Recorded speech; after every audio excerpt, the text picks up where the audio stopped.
Hello everybody, this is Ashish sir and welcome to the Cases channel. And today we would be discussing a very important topic, which is the national income. Now many of you students had requested me to again cover the topic of national income and its related aggregates. बहुत बच्चों ने कहा कि नहीं sir फिर से national income discuss कर लीजिए, उसके मेथड्स ऑफ कैलकुलेशन दोबारा डिस्कस कर लीजिए. तो ठीक है, कोई दिक्कत नहीं है, we will revise it. Now let us start with the basics. तो नेशनल इनकम है क्या? पहले आप नेशनल इनकम से क्या समझते हैं? नेशनल इनकम अगर हमें सिंपल टर्म्स में समझना है तो we can say that it is a sum of all factor incomes that are earned by the normal residents of a country within one accounting year. तो नेशनल इनकम क्या है? जितने भी फैक्टर इनकम्स हैं जो एक देश के नॉर्मल रेजिडेंट्स कमाते हैं within one accounting year, that is termed as national income. Now अब इसमें दो चीजें समझ में आती हैं यहाँ definition. Number one, factor incomes. So it is the sum total of all factor incomes. दूसरा, that is earned by normal residents of a country. तब आपके दिमाग में आ रहा होगा कि नॉर्मल रेजिडेंस का कॉन्सेप्ट क्या है. फैक्टर इनकम्स जैसा कि आपने क्लास 10 में भी पढ़ा था, let us have a recap as well. Factors of productions क्या है? 4 फैक्टर्स ऑफ प्रोडक्शंस होते हैं: लैंड, लेबर, कैपिटल और एंटरप्रेन्योरशिप. राइट? तो हाउस होल्ड्स क्या करते हैं? लैंड, लेबर, कैपिटल और एंटरप्रेन्योरशिप या एंटरप्रेन्योरियल स्किल्स जो हैं अपना इम्पार्ट करते हैं. किसको? प्रोड्यूसिंग यूनिट्स को, प्रोड्यूसर सेक्टर को या फर्म्स को. बदले में क्या होता है? बदले में जो प्रोड्यूसर्स होते हैं या प्रोड्यूसिंग यूनिट्स होती हैं वो factor payments देते हैं. So the factor payments are given by the firms to the households और वही जो है households की factor income होती है. ठीक है? तो वो बेसिकली 4 फॉर्म्स में होती है. जो लेबर है, लेबर के लिए क्या होता है? either the compensation of employees, COE, compensation of employees, producer sector पे करता है हाउस होल्ड को. किस लिए? लेबर प्रोवाइड करने के लिए. ठीक है? So compensation of employees means salary और wages. It can be either in the form of a salary और वेजेस. अब सैलरी अलग अलग जगह मिलती है, जैसे टर्म टाइम पीरियड अलग होता है. जैसे यूएस में वीकली बेसिस पे मिलती है, आवरली बेसिस पे मिलती है, और इंडिया में जैसे आप जानते हैं मंथली बेसिस होती है.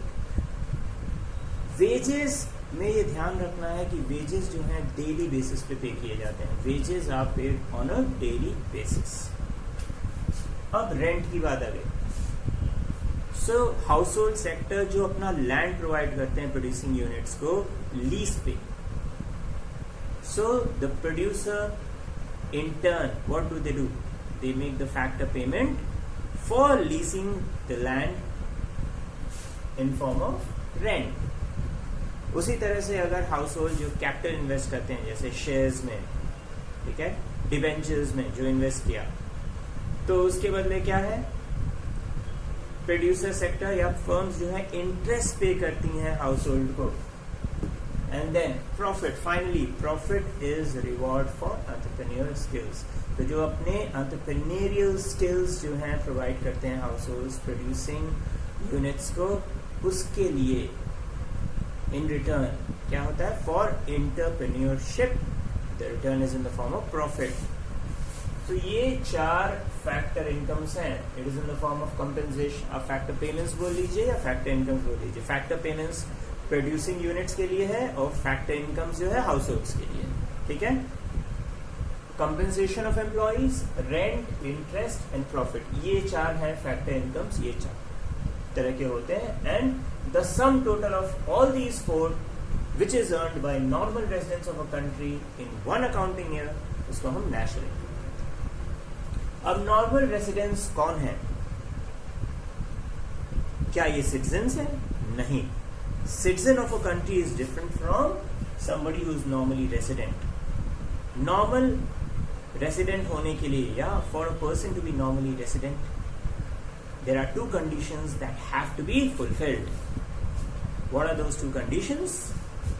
So those two conditions are, number one, he or she should have stayed in the country that is in question. यानी अगर हम इंडिया की बात कर रहे हैं तो इंडिया के लिए नॉर्मली रेजिडेंट कौन होगा? वो पर्सन जो कम से कम साल भर या उससे ज्यादा रहा हो यहाँ. और दूसरा केस, द सेंटर, दूसरी condition, the centre of his और her economic interest should lie in the country. यानी अगर इंडिया के लिए नॉर्मली रेजिडेंट हमें किसी को कंसिडर करना है तो दो कंडीशंस फुलफिल होने चाहिए. पहला, he or she should have stayed in India for 1 year or more, and number two, his or her center of economic interest should lie in India itself. अब सेंटर ऑफ इकोनॉमिक इंटरेस्ट लाई करने का मतलब क्या है? Simple, उसकी income, उसकी investment, अगर उसने कोई कैपिटल लगाई है, उसकी सब बेनिफिट जो है इंडिया में ही होनी चाहिए. ठीक है, तब हम कहेंगे कि हिज और centre of economic interest lies in India. अगर यहीं से उसकी इनकम जनरेट हो रही है, यहीं उसने इन्वेस्टमेंट भी कर रखी है, या उसकी इन्वेस्टमेंट का बेनिफिट भी यहीं से आ रहा है. ठीक है, सो वी कैन से ही और she is normally resident for India. उसी तरह से जिस भी कंट्री के लिए हम नॉर्मली रेजिडेंट देख रहे हैं, so these two conditions have to be fulfilled. First of all, जितने भी उसके इकोनॉमिक इनकम्स हैं, गेन्स हैं, ठीक है, वो उसी कंट्री में होनी चाहिए जिसके लिए वो नॉर्मली रेजिडेंट होने के लिए कंसिडर हो रहा है. एंड नंबर टू, ही और she should have stayed in that country for 1 year or more. Simple. अब डोमेस्टिक इनकम पे हम आ जाते हैं. डोमेस्टिक इनकम समझने से पहले बहुत इंपॉर्टेंट है ये समझना कि डोमेस्टिक टेरिटरी है क्या. Because unless you don't understand the concept of domestic territory, you cannot understand the concept of domestic income. Domestic income को भी अगर हमें समझना है तो वो भी, it is also the sum total of all factor incomes, but sum total of all factor incomes that is earned within the domestic territory of a country within 1 year. Remember, अब domestic territory क्या है? क्या ये political territory है? नहीं, absolutely not. A political or geographical territory is quite different from economic territory or domestic territory. So as per the definition that has been given by United Nations, domestic territory or economic territory is the territory or the region where all the people of a country, the capital and resources of a country can travel freely or move freely.